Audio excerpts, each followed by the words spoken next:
In this video I'll look at my work for Photography 3.1 Practice and Research, talk a little bit about the influences and alternative approaches I used, and in addition, and most importantly, talk about what I've learned.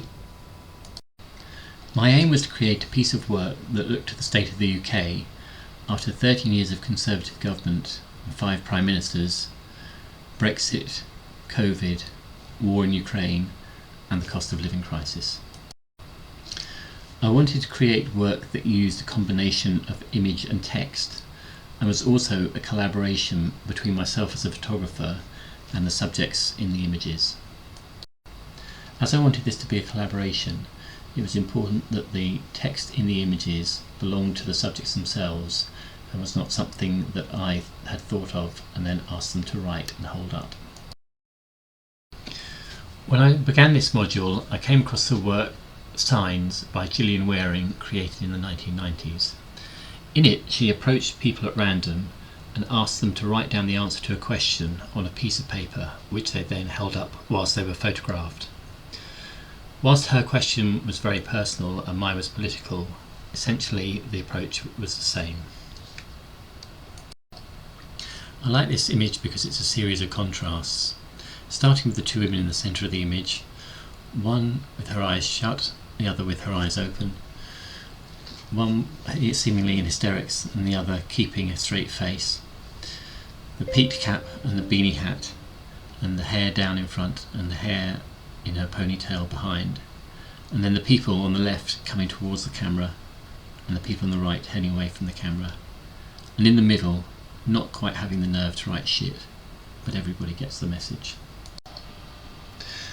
I like this image because of the contrast between the lady in the centre with a very simple and clear message which sums up how she feels about the state of the country, but it also describes what's going on behind her, with bikes and lights and signs and people going left and right.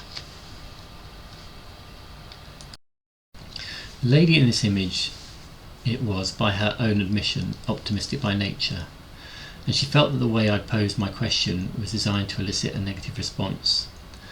Whilst I didn't agree with her, I do admire the fact that she was prepared to challenge me about the question, and I think her image absolutely shows her as somebody who's very optimistic.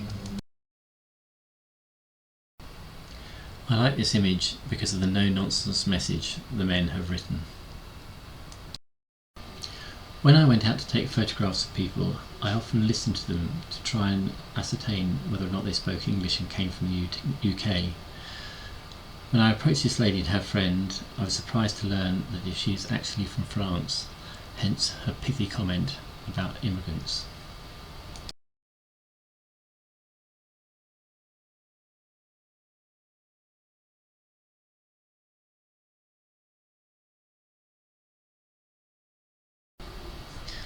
The next few images are from an alternative approach I tried to represent how I felt about the UK through non-figurative images. The first one just sums up to me division in the country, especially following the Brexit vote. This image to me sums up the increasingly fractured nature of the UK, not just between pro-Leavers and pro-Remainers, but particularly between people who are comfortably off and those who are less comfortably off.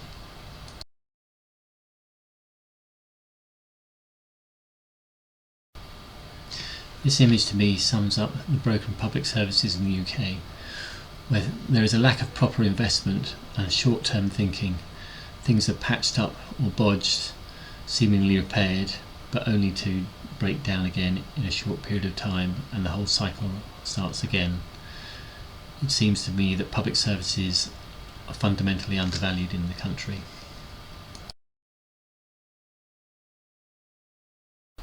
So what have I learned over the last year? Well, the main learning is that when you go and ask people to give you their opinions, don't be surprised if they're not the same as your own.